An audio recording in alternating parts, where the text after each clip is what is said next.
Hey folks, it's Jacob G, your favorite YouTuber who does not upload enough. Isn't that everybody?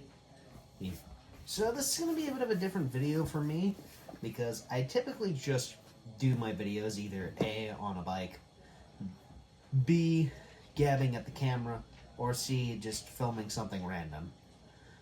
But this is going to be me gabbing at the camera and doing something. I just got these parts for my RCs. These from Aim Hobbies today. They came a day early, which is nice. And I got the rest of the day off today because it's raining really badly outside. I actually just changed before recording this. So yeah, this is basically just going to be the whole video. I might change the camera angle at some point or another. I'm not sure. But yeah, I'm going to work on the two RCs that I gotta fix that the parts came for in this box here. So let's get into it. So this is going to be another one of those alternate camera angles that I mentioned. And it's literally just moving my camera slightly from where it was originally, which I think is the best shot that I'll keep using throughout probably.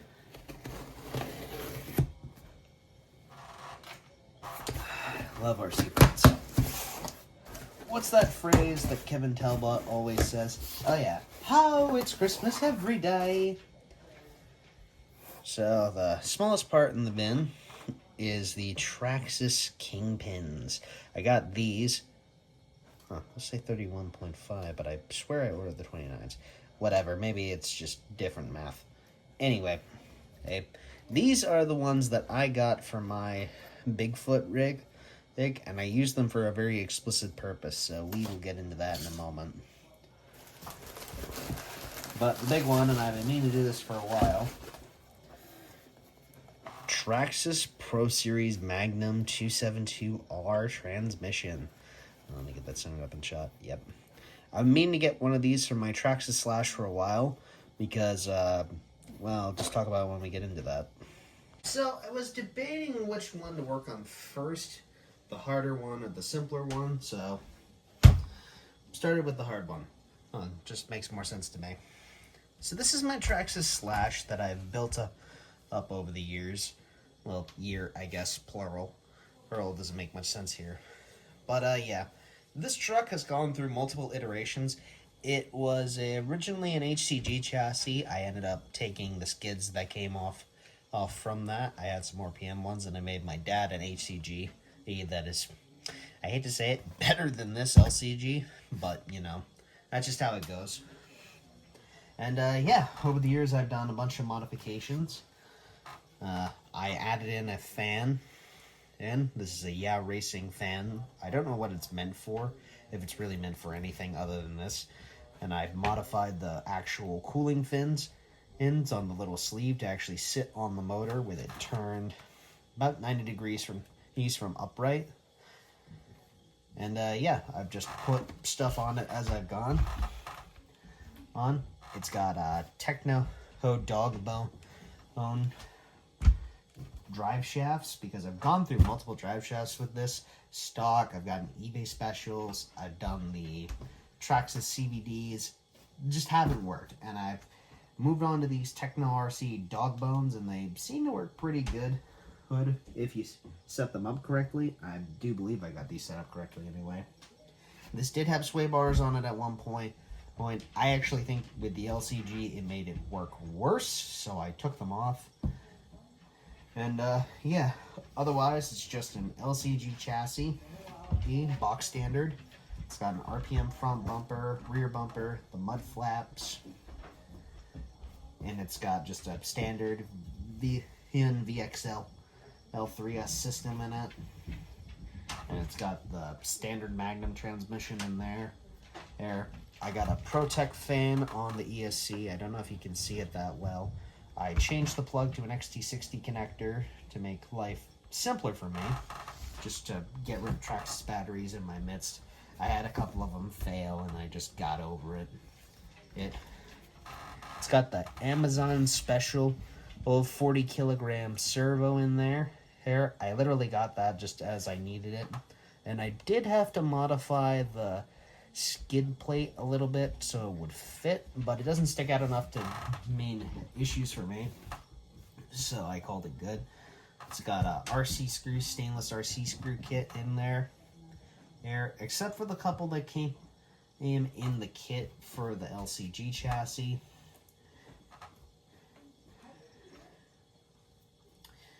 And I got another set of tires for it. These are the Pro Line Recons ones on here right now. I have a set of the Badlands for it. Those are really nice. But I only use those purely for off-roading. I use these on-road too, and they've kind of worn away pretty heavily as a result. Well, I've actually been meaning to get another set. It's got just the big bore shocks on there. I think they work great. And I recently updated the front steering and caster blocks from the TRX aluminum ones to the RPM plastic ones. And it's got a drawbar on there for the front arms and RPM bulkhead. Basically anything that I felt needed to be upgraded to RPM, I did upgrade. The only things I haven't upgraded are the rear suspension arms, though the next time they break, I do intend to replace them completely. Because originally I had an extra set that I used one side on, that I broke, then I broke the other side and replaced that. But the stock arms are going to be the stock arms because I think the stock arms are great. I have never broken a pair of stock arms from Traxxas before for two-wheel drive vehicles. I think they're bulletproof. And yeah, that's just how it is. I think they're good. And I've put a Fastity bearing kit all around, except for the ones that came with the the Techno RC dog bone kit. So yeah, not super stock, but not super modified either. It's basically just a VXL slash LCG. Oh yeah, and if you're wondering what the receiver transmitter combo is, the Radio Link RC6GS. Sorry. Yeah. But yeah, I have this linked up to a couple different vehicles. I have this linked to my Slash, as you see here, Bigfoot, which is the other vehicle we're going to work on today. Not the four-wheel drive, the two-wheel drive. I know that's going to disappoint some people. I have this linked to my Tamiya Clodbuster as well. I have this to one other. Oh yeah, my Tamiya Blitzer Beetle as well. But that's about it. Yeah, I just remembered before I get started here with the build, I have all the bits and pieces from the transmission that I did take off in this magnetic tray. It's just a Pittsburgh one. I got it right from Harbor Freight.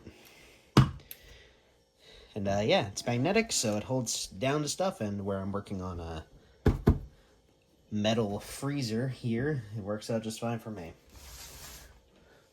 So I'm not gonna dig into showing you how to tear this all apart because it's my Slash, it's specific to me. I have to do a bunch of shit just to get it, working for me. So I'm not gonna bore you with how to take it all apart. I will show you how to put it all back together, just because I am going from one transmission to another. Where's my cutting apparatus? There it is. I have a couple different cutting apparatuses. There's this lone blade here that just sits on the shelf. I also have a X-Acto knife that I use for cutting out decals. I have just a multi-tool from Ozark Trail. I have a couple different cutting apparatuses down here for doing all this stuff. And yeah. Ooh. This is my first time seeing a Magnum 272R in the flesh. And yeah, look at that. That is so nice. And that is one thing that I do enjoy about this that I'm glad RPM does with their case is they fix the issue where the drive shaft has to cut into the case cover just to get, clearance. I'm glad that RPM found a solution for that, and I like these cases. They work really well, and I have nothing bad to say.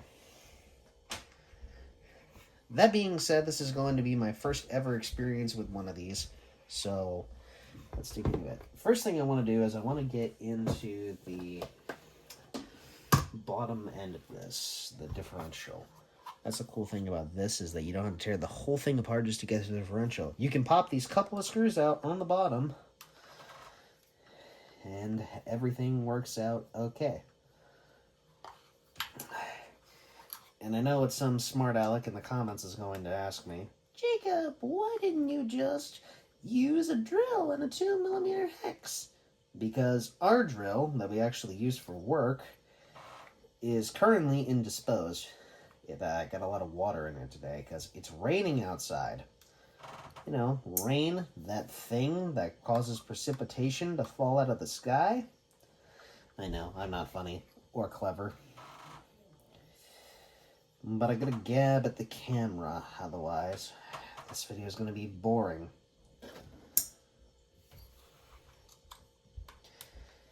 So I guess while I'm gabbing at the camera, I might as well talk about non-RC related things as well as RC related things, just because I can. But in between the RC related things, I will just be silent because I need to focus. Because you can't do everything in front of a camera and not focus.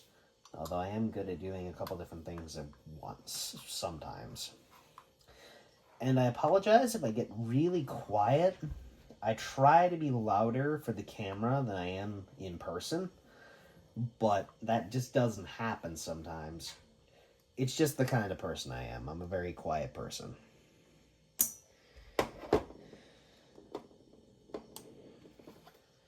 Of course, you can pull the bottom end of this out, but there's no... Oh, here we go.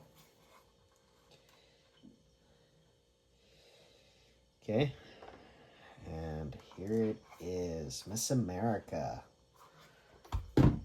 I stole that one from David Freiberger.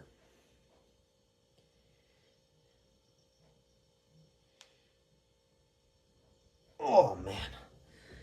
I was thinking that wasn't going to have fluid from the factory, but I'm telling you, that feels like it has fluid from the factory. That's the thing. From what I read about these, they don't have fluid from the factory, but that sure as hell feels like it has fluid from the factory. I'm going to redistribute some of this grease on the differential here. This is just some gray stuff. I don't know exactly what it is, but I would not recommend directly reapplying this with your finger. Here. I just do it because I get random substances on my fingers all the time. Take that how you will, you sickos. I can't say that. I'm a sicko too. But yeah. And so this should just pop back in like that. Yeah. Then the cradle just goes right back in on top. That's the nice thing too, from what I can tell, is that the cradle itself is not directional, so there's no issue. Though something I don't get. What are these twisty ties for? No, I'm dead serious. These just have random twisty ties on the thing. It's not like these are adjustable. Oh, and it's holding them in. They're just there. There. If somebody who's better header versed in product packaging wants to explain that one to me, he'd do so, because random twisty ties just don't make sense to me. I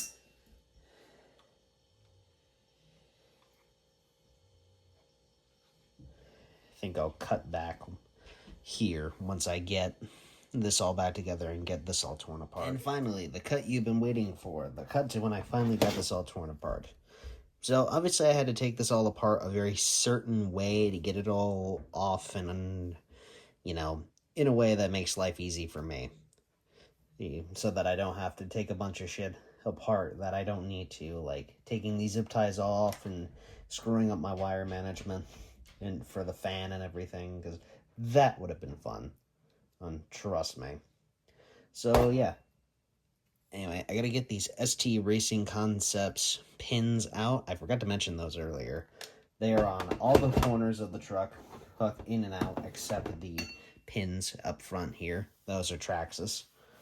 But yeah, all I gotta do now is get the shocks, dog bones, and arms transferred over to the Magnum transmission, and I can show you how to get that on there. And I know you're thinking, why aren't you just doing that with it on? Because the way I do the bolts Well, it's the screw head side. It sticks into the chassis and I can't access it. So that's why. Wait, hold on. One more thing before we do the cut. The actual cut to later. There is also a set of included plastic spur gears and a couple of miscellaneous bolts from Traxxas.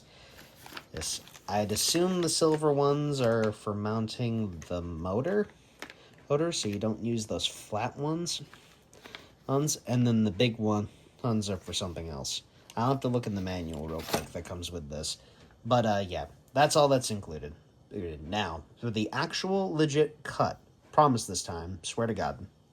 Okay, I got all the arms mounted, so now it's time for the actual reinstallation. And don't worry about me and these dog bones, they're gonna pop out a lot, but what matters is hooking everything back up with them together. So anyway, how Traxxas two-wheel drive transmissions mount is pretty much the same across all models, as far as I've ever been able to tell. Well, they basically just sit in a little cradle on the back. In this case, it's integrated into the skid plate, which is a little weird, but for racing it works, and I think for bashing especially, it's not bad at all. So then from there, you just lift your whole shebang up. So you, whoop, oh darn. Of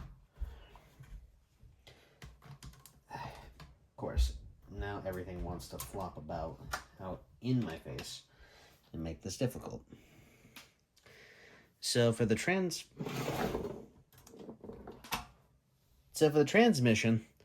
and it's not in frame obviously, but you'll want these big flathead screws here with the taper.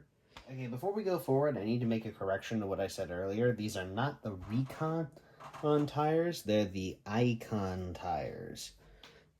You can see the logo right there. So, yeah, that was just bothering me. So let's get back to the actual thing we're talking about here. Transmission installation. So as you can see, there are 6 bolt holes here that keep getting obscured by the transmission's accessories. There we go. That's what I was trying to do with that one. But yeah, there's 2 different sizes. There's that big one I showed you before, and then there's this little one. The little ones go on these, upper holes. I don't usually burp on camera like that. Or do I? I don't know. I don't watch my old videos back too often.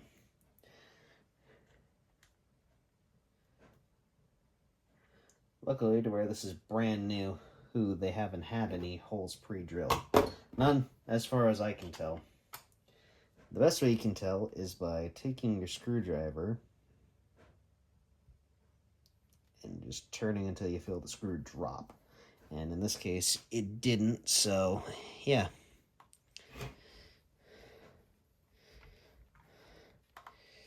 And I realized I didn't do that good of a viewing of it. It was mostly blocked by my hand.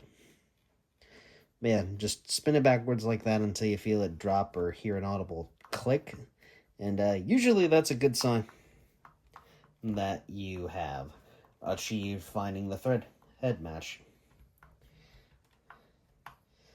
Now, typically how I install transmissions anyway, the two-wheel drive ones, on the skid head in the back,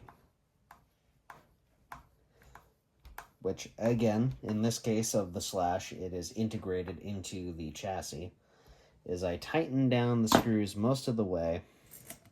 I will try and get them tightened down in their respective holes kind of the same amount, like almost tightened, but not all the way tightened.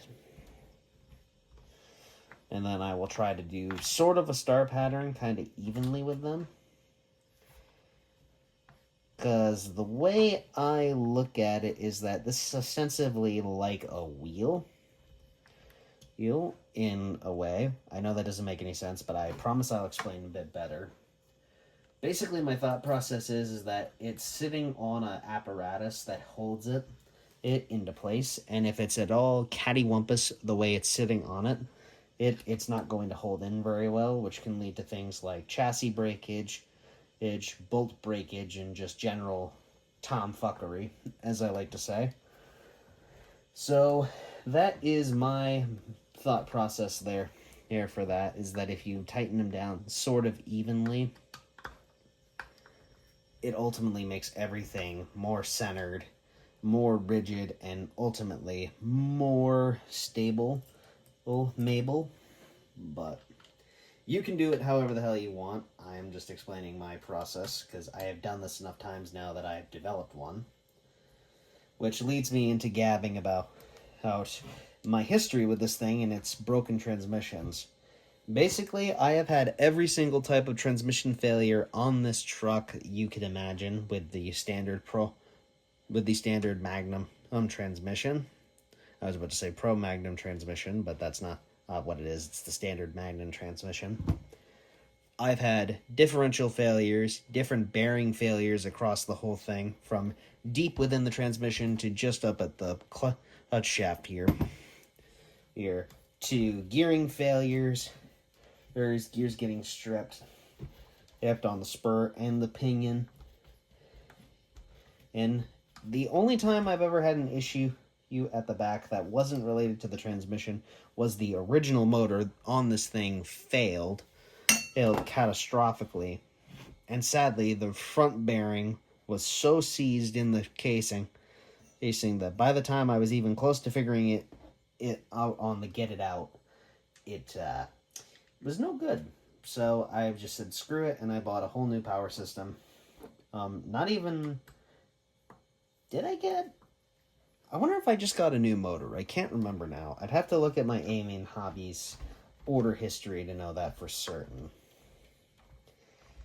But, yeah. So then what I do is that on the last bolt, that is the bolt where I start tightening. And then I just kind of go in a sort of star pattern.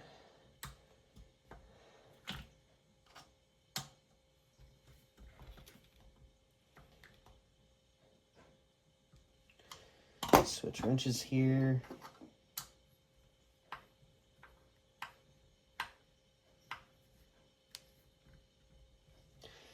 And with threading into plastic, you really want to be careful.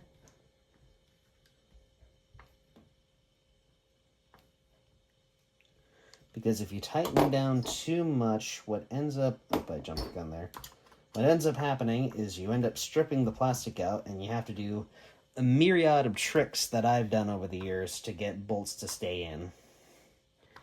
And I have done the Loctite on the bolt trick to give it material, and I've done another trick where I've taken hot glue, or just super glue. I can't remember which one now for certain, but it was one of the two. And some WD-40, probably not hot glue then, because that would probably catch fire. So super glue. But yeah, super glue and WD-40. And I've threaded and screwed to make a brand new tap for it so that I can keep the original screw size and not have to do any chicanery. But yeah, that is the rear transmission and housing and assembly all installed on the back. Okay, so I've run into a bit of a hang-up while I was getting this all refitted. My heat sink. I've modified this a couple of times to fit this. I've cut a little bit off here to go around the wire protrusion in for the motor. I've cut a few fins off, and it looks like I'm going to have to cut a few more off because the way that the standard Magnum transmission opening is here, even with the bumper mount, is a little different than how the Magnum Pro is. The Magnum Pro has a bigger protrusion on the back that sticks out way more. So what I'm going to have to do is I'm going to have to take the fan off, and I'm going to have to grind this down on off camera. Nobody wants to hear that, so I will return when this is actually together. Okay, and we're back a couple dozen minutes later. Let me just... that's lame. Okay. I'll get a little bit closer in the frame. Yeah. So I had to do a lot more ooting out of the heat sink than I thought I was going to have to, but I think it'll be okay ultimately. But yeah, basically there was no way I was going to be able to get it in without doing the process on screen, and I was kind of grooving to a song, so I just chose not to do that. So yeah, basically in this case you just look for where the hole is in the motor. Make sure you got some decent light, right, so that you can see what you're doing. Line up your screw and then get it in. And I don't think any motors with plastic housings out there exist, but if they do, just remember the same rules for putting screws in the plastic. Don't be an idiot. But yeah, from there we do gearing and gear mesh. So I've got the 40-mile-an-hour gearing box standard Magnum. I don't know how it's going to work on this, so yep, sort of same deal. So as you can see, currently the gear mesh is tight, and that's not what you want on an RC car. What you want on an RC car is to have something more like this.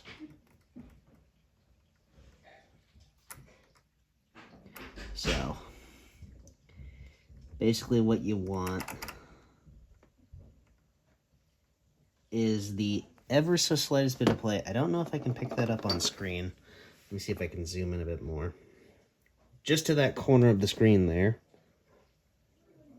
You notice that I can wiggle the pinion gear against the spur just the tiniest bit. And basically what that allows is it allows everything to just kind of have a bit of like airspace, as it were. Or if you don't have enough gappage, aka it's tight, it can often be catastrophic. You munch gears and everything. But and the heater's running, so now I got to talk even louder. But yeah, I don't know why I zoomed that far out. I only need to zoom back about that far. But yeah, so basically from there, what you need to do is you just need to get your mess as tight as possible without it being completely loose, because if it's completely loose, the motor can flex. It's not as likely to happen on something like this, to where it's got a metal backing plate, as it would with something like a plastic backing plate during high impacts. But that's the big thing, is that it can and will still happen.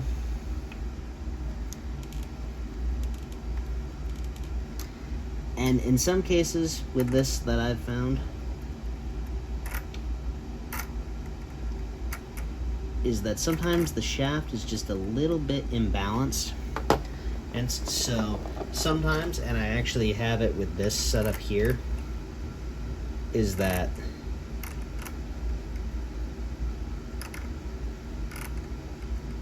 there is like exact engagement in some spots, and standard like what we'd want in others. Like right there, good. There, good. There's tight. There's tight.